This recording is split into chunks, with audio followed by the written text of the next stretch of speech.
Suele existir una idea bastante fascinante sobre cómo funciona el diagnóstico en la medicina tradicional.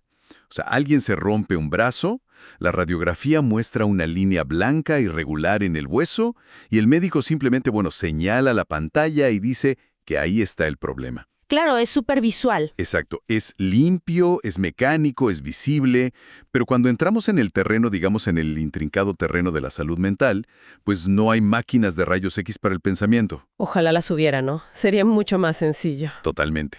Y eso nos lleva a la gran pregunta, ¿cómo hacen exactamente los profesionales para leer la mente humana y saber qué está fallando? Hoy vamos a sumergirnos en un conjunto de apuntes clínicos y análisis de casos psiquiátricos para entender un sistema, un tablero de control fascinante que se llama semiología. Que es un término que asusta un poco al principio, pero es fundamental. Sí, suena a clase de universidad, pero nuestra misión en este análisis a fondo es desglosar las piezas fundamentales de la psique humana. Vamos a ver cómo prestamos atención, cómo percibimos la realidad y descubrir cómo estas piezas con el tiempo se cristalizan en lo que llamamos personalidad, o en casos más extremos, en trastornos. Y fíjate que es una inmersión súper necesaria, porque es muy reconfortante pensar en estas categorías visibles que mencionadas, pero la mente requiere un enfoque digamos, de ingeniería inversa. La semiología psiquiátrica no es magia, no hay bolas de cristal. Nada de leer auras ni nada de eso. Exacto, cero magia. Es el estudio metodológico de las funciones psíquicas. En lugar de buscar un hueso roto, se busca identificar cómo se construye un pensamiento fugaz o, por ejemplo, por qué un patrón de comportamiento se vuelve destructivo. Para eso, necesitamos desarmar la mente en sus componentes más básicos. Es como, pensemos en esto con una imagen visual clara. Si tenemos un automóvil muy complejo que de pronto empieza a fallar, un mecánico experto no abre el capó y empieza a adivinar qué pasa. No, tiene un protocolo. Ajá, revisa los sistemas paso a paso. Verifica si hay energía, revisa el motor, los frenos, la computadora central. La semiología hace exactamente lo mismo con nosotros. Y siguiendo esa línea, las fuentes indican que el primer indicador de este tablero de control es el estado de alerta. Porque, si el sistema no está encendido, no hay mucho que evaluar. Tal cual. Es el nivel de energía basal, lo que clínicamente se conoce como el estado de vigilancia. Pero lo interesante aquí no son solo los nombres técnicos, sino el mecanismo biológico detrás. O sea, ¿qué pasa físicamente en el cerebro? Exacto. Estar vigil, o sea, estar despierto, significa que el cerebro está recibiendo la estimulación suficiente del tronco encefálico para mantener la conciencia conectada con el entorno. Pero este interruptor no es de encendido y apagado nada más. Es todo un espectro. Como un regulador de intensidad de luz. Sí, una perilla. Si el sistema recibe un exceso de adrenalina o, digamos, si percibe una amenaza constante, ese nivel sube hacia la hipervigilancia. ¿Qué es lo que ocurre cuando alguien no puede dejar de escanear una habitación buscando salidas o peligros ocultos? Exactamente. El cerebro está gastando una cantidad absurda de energía, tratando de procesar cada pequeño estímulo, cada sonido. Y eso agota la red neuronal rapidísimo. Ahora, por el otro extremo, si el suministro de estos neurotransmisores disminuye o si hay alguna toxicidad en el sistema, la aguja baja hacia la obnubilación. En este estado, las respuestas se vuelven súper vagas. La persona parece estar como atrapada en una niebla. Una niebla espesa, sí. ¿Y si eso empeora? ¿Qué sigue? Si el deterioro continúa, se llega al estupor. Ahí ya se requiere un estímulo físico muy intenso, como dolor, para obtener alguna respuesta mínima. Y finalmente llegamos al coma, que es donde el cerebro se desconecta por completo del mundo exterior. Claro, para proteger sus funciones vitales básicas. Así es. Bueno, una vez que confirmamos que ese motor está encendido y operando en un nivel normal, o sea, en estado vigil, necesitamos saber si tiene un mapa. Y si pensamos en cómo nos orientamos, los apuntes clínicos dividen esto en dos esferas. Básicamente es el GPS de la mente. Una analogía perfecta. El GPS mental. Sí, porque tenemos por un lado la orientación autopsíquica, que nos dice quiénes somos nosotros mismos, nuestra historia, nuestra identidad. Y por otro, la orientación alopsíquica, que es la que nos ubica en el entorno. En qué año estamos, en qué ciudad. Pero, revisando los casos, me surge una duda muy práctica. A ver, dime. ¿qué pasa si el GPS funciona a la perfección? La persona sabe su nombre, sabe dónde está, pero simplemente no puede concentrarse en el camino que tiene enfrente. Bueno, esa desconexión nos introduce a la función de la atención. Y aquí es donde la clínica abandona un poco la teoría fría y se vuelve sumamente humana. Porque la atención es algo que todos fallamos a diario, ¿no? Claro. Y a menudo pensamos que alguien distraído simplemente tiene mala memoria o falta de interés. Pero la atención es un recurso biológico súper limitado. La atención normal, que llamamos euproxesia, es lo que nos permite filtrar el ruido de fondo. Como cuando estás en una cafetería y solo escuchas a la persona que tienes enfrente. Exacto, eso es euproxesia. Cuando este filtro falla por completo, hablamos de aproxesia. Pero lo que resulta verdaderamente revelador en los textos son las alteraciones cualitativas, especialmente un fenómeno rarísimo llamado paraproxesia. Imaginemos un escenario, estamos conversando con alguien en el café que decías. Ajá. La persona asiente, nos mira a los ojos, parece seguir perfectamente el hilo de la charla. Sin embargo, su cerebro está dedicando el 80% de sus recursos a contar compulsivamente cuántos autos rojos pasan por la ventana. Wow. Porque una idea delirante le ha convencido de que los autos rojos son una señal de peligro inminente. Entonces la atención primaria funciona, asiente, responde, pero hay un foco paralelo que consume casi toda la capacidad cognitiva. Es que eso cambia por completo, la empatía con la que observamos ciertas conductas.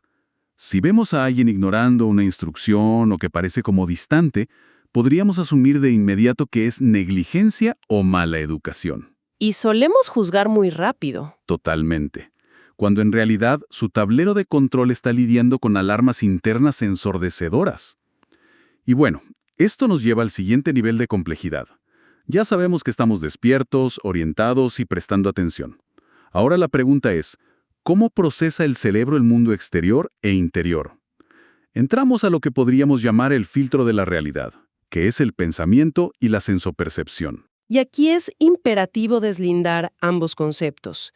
En la vida cotidiana, solemos usarlos como sinónimos, pero no lo son para nada. El pensamiento es el procesamiento puramente interno. Nos permite imaginar, reflexionar, proyectar cosas al futuro.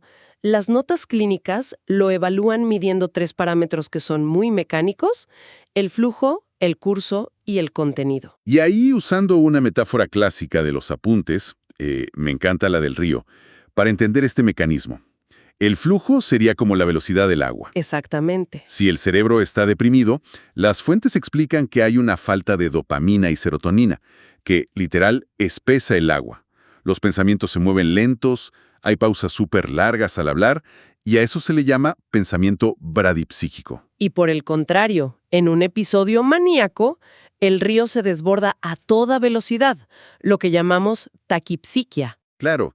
Luego está el curso, que sería el lecho del río, digamos, la estructura por donde viaja esa agua.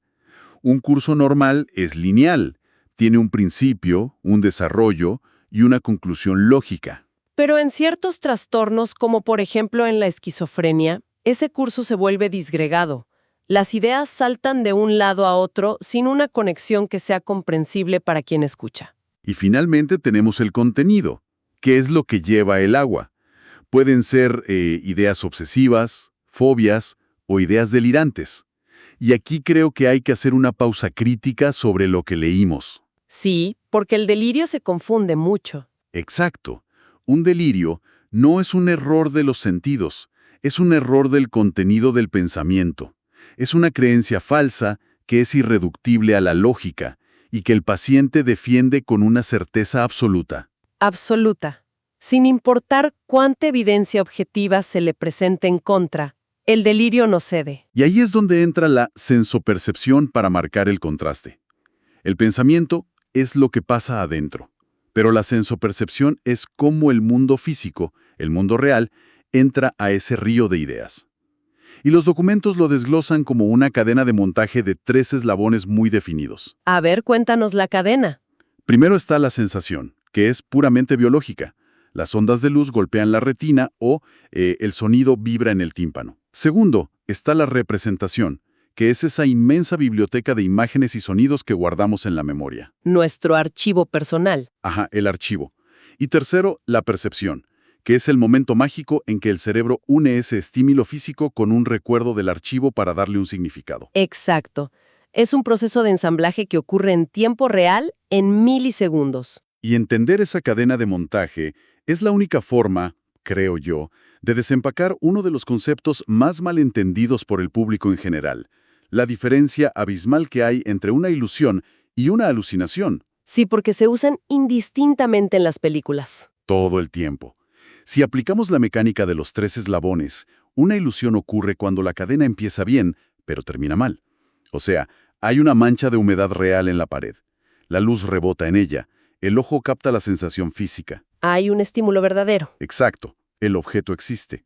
Pero, por un estado de miedo intenso, o simplemente por tener mucha imaginación, el cerebro saca una representación equivocada de la biblioteca y percibe, no sé, el rostro de un fantasma. Claro, el estímulo físico existe, pero la corteza cerebral lo interpreta erróneamente debido a factores emocionales o de inatención. Es un fallo súper común que nos pasa a todos bajo estrés.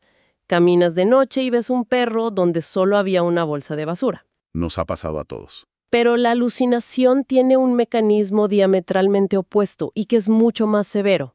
En la alucinación, el primer eslabón de la cadena, la sensación física, simplemente no existe. No hay mancha en la pared. No hay objeto externo. No hay ondas de sonido golpeando el tímpano, ni luz entrando al ojo. La alucinación es la irrupción violenta de una representación interna directamente en el campo perceptivo consciente. O sea, es como si el cerebro encendiera un proyector de cine dentro de una sala vacía y convenciera a la persona de que esa película está ocurriendo en el mundo real. Esa metáfora capta perfecto la gravedad de la experiencia. Para el paciente, la alucinación tiene la misma nitidez, la misma frescura sensorial que un objeto real. Por eso es tan aterrador. Y por eso no sirve de nada discutir con ellos, ¿verdad? Es inútil. Decirle a alguien que sufre una alucinación visual o auditiva que eso no es real, no funciona porque su cerebro le está entregando datos sensoriales que indican que sí lo es. ¡Wow! Y si enlazamos esto con lo que mencionamos hace un momento, entender la diferencia entre un delirio, que es un fallo en el contenido del pensamiento, y una alucinación, que es un fallo perceptivo sin objeto real, es la base absoluta para descifrar el sufrimiento psíquico. Son sistemas diferentes fallando dentro del mismo tablero de control. Pero a ver, la mente humana no procesa toda esta información de manera fría e imparcial como si fuéramos robots. No, para nada. Somos pura emoción. Existe un motor subyacente que le da color, le da peso a todo lo que percibimos y pensamos. Y aquí entramos al vasto territorio de la afectividad, lo que las fuentes denominan la timia. Y es súper interesante porque el término timia proviene de una antigua creencia griega de que la glándula del timo era el asiento de las emociones. Hoy, bueno, lo usamos como sinónimo de estado de ánimo o humor basal, pero es fundamental separar el humor interno del afecto visible. ¿Cómo así?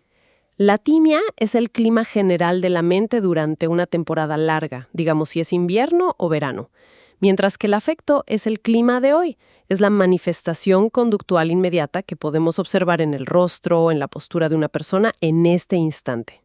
Ah, claro, el clima de la temporada versus si hoy llueve o hay sol. Exacto. Entiendo. Y dentro de esta afectividad, los apuntes estructuran 3 niveles que dictan cómo reaccionamos al mundo: las emociones, los sentimientos y las pasiones. Que van escalando en complejidad.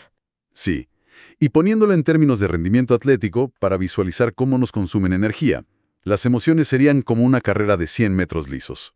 Pura explosión. Son súper cortas, explosivas, responden a un estímulo repentino y provocan una tormenta física inmediata. Se libera adrenalina, el corazón se acelera, la respiración se corta. Hablamos de ira fulminante, alegría desbordante o ese miedo primario. Son instintos de supervivencia que no están mediados por la reflexión profunda. Ahí la corteza prefrontal casi ni interviene. Es pura respuesta del sistema límbico. Actúas y luego piensas. Luego están los sentimientos, que serían un maratón. Son estados muchísimo más prolongados y profundos. No tienen esa explosión física que te hace temblar, pero requieren un procesamiento cognitivo súper complejo. Sí, como el amor sostenido por una familia o un duelo prolongado por una pérdida. Exacto. Construyen nuestra narrativa de vida. Y finalmente están las pasiones. Siguiendo la analogía deportiva, una pasión sería como, bueno, correr directo hacia un precipicio a toda velocidad. Esa es mi analogía favorita. Es que las fuentes las describen como estados que anulan el razonamiento y secuestran la voluntad por completo. Y el impacto biológico de la pasión es devastador para el equilibrio mental. Las pasiones concentran toda la voluntad y la energía hacia un único objetivo o idea, pero lo hacen a costa de silenciar por completo la capacidad de razonamiento crítico. Todo se vuelve de un solo color. Así es, el fanatismo político extremo, los celos patológicos o incluso, fíjate, el enamoramiento ciego en sus fases más agudas operan bajo esta mecánica. Y si volvemos a la carrera de 100 metros de las emociones, es fascinante observar en los textos clínicos cómo la intensidad de una emoción primaria, como el miedo, puede escalar hasta destruir la funcionalidad. Empieza chiquito, ¿no? Claro, el miedo comienza en un nivel muy bajo, como una simple prudencia, lo cual es súper adaptativo y necesario. Luego sube a cautela, después a temor. Si ese temor se proyecta hacia el futuro, se convierte en ansiedad. Y ahí ya empezamos a sufrir. Sí, si la amígdala cerebral se sobreestimula, explota en pánico, que es donde surgen las conductas descontroladas. Y el pico máximo es el terror, donde ocurre una parálisis motriz y la conciencia literalmente se nubla. Es un cóctel químico potentísimo. Y todo este abanico afectivo necesita un lugar donde almacenarse. Lo cual nos lleva al concepto de la memoria. Me pareció sumamente ilustrativa la descripción que dan los apuntes de la memoria como la alacena del cerebro. Una gran despensa de información. Literal. Porque guardamos desde información filogenética, que son esos miedos heredados por la especie, como el temor innato a las arañas, hasta la memoria procedimental, que es la que nos permite andar en bicicleta sin estar pensando en cada movimiento de las piernas. Totalmente automático. Pero lo que resulta crucial en las fuentes es el mecanismo de mantenimiento de esta alacena, que, sorprendentemente, depende casi exclusivamente del sueño. Y este es un punto donde la clínica nos da una bofetada de realidad. Es un error gravísimo de nuestra cultura moderna considerar el sueño como un lujo o como tiempo inactivo. Como si estuviéramos perdiendo el tiempo. Exacto. El sueño es un proceso biológicamente activo y, sobre todo, no negociable. Durante las fases de sueño profundo, el sistema linfático del cerebro se activa como una verdadera máquina de lavado. Se pone a limpiar la casa. Literal.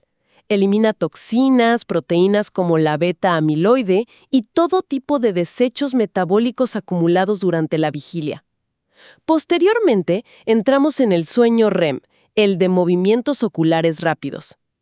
En esta etapa, el cerebro está tan activo que consume hasta el 20% de nuestra glucosa. Es muchísima energía para estar dormido. Es que está trabajando duro.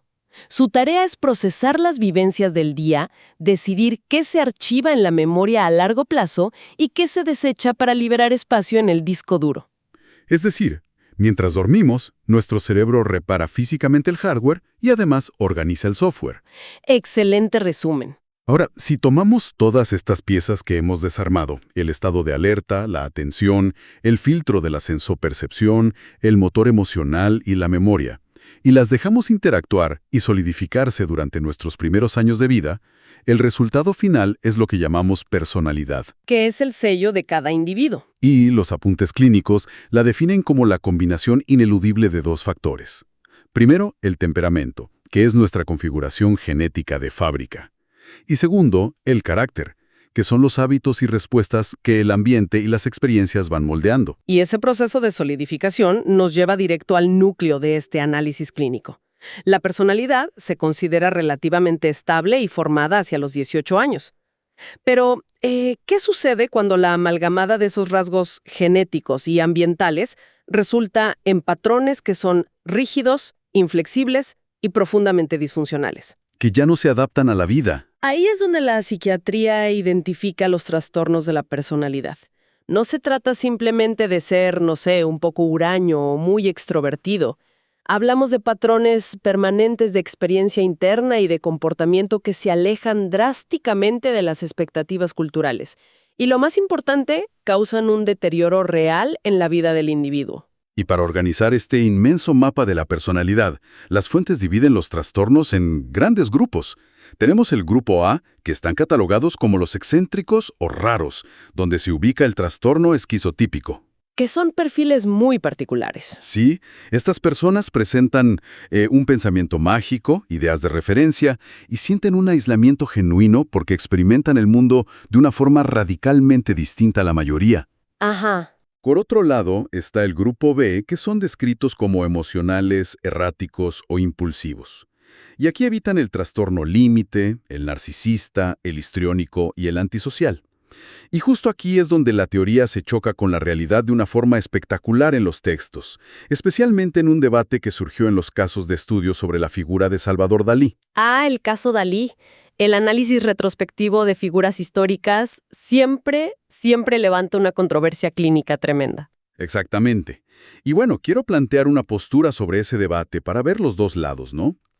Si observamos el histrionismo de Dalí, su bigote exagerado, los paseos con un oso hormiguero por la calle, sus declaraciones públicas que estaban claramente diseñadas para impactar, Todo era un espectáculo. o B, un narcisismo combinado con rasgos histriónicos. Da la impresión de que todo era un teatro magistralmente orquestado. O sea, él sabía perfectamente que era excéntrico y utilizaba esa imagen como una herramienta de marketing, una herramienta brillante para alimentar una necesidad voraz de ser el centro de atención. Y ese argumento es súper sólido. Defiende muy bien la tesis de un narcisismo utilitario. Sin embargo, en los mismos apuntes, quienes abogan por clasificar a Dalí en el grupo A, específicamente con un perfil esquizotípico, señalan otras cosas. ¿Cómo qué? Señalan la profundidad de su pensamiento mágico y sus fobias paralizantes y extravagantes, como su terror visceral a los saltamontes o su obsesión documentada con la putrefacción. Argumentan que su percepción alterada de la realidad no era solo un disfraz para vender cuadros, sino una genuina rareza cognitiva y perceptiva que lo alienaba profundamente. O sea, que él realmente vivía en ese mundo extraño. Exacto. Y fíjate, más allá de quién tenga razón, este debate que muestran las fuentes ilustra uno de los mayores peligros en la salud mental. La tentación de encasillar una complejidad humana tan vasta en una sola etiqueta basándose en conductas superficiales. Claro, es un reduccionismo muy tentador. Y nos obliga a preguntarnos, ¿dónde trazamos la línea exacta entre un rasgo de personalidad que es solo llamativo y un trastorno psiquiátrico real? Y la clínica nos dice que la línea divisoria se establece con dos criterios ineludibles: la inflexibilidad y el sufrimiento estructural. O sea, si duele o no duele. Básicamente, un artista puede utilizar rasgos histriónicos como estrategia laboral, pero luego los apaga en su vida privada. Hay flexibilidad. Un trastorno, por el contrario, no se puede apagar. Y para ilustrar lo que es el sufrimiento real, los apuntes destacan el trastorno límite de la personalidad, el famoso TLP, que también pertenece al grupo B. Que creo que es uno de los diagnósticos más incomprendidos hoy en día. Sumamente estigmatizado. En el TLP no vemos simplemente un drama superficial de alguien buscando atención. Vemos un fallo sistémico en la regulación del motor emocional. Se desborda la afectividad. Totalmente. Existe un terror patológico y abrumador al abandono, sea un abandono real o imaginario.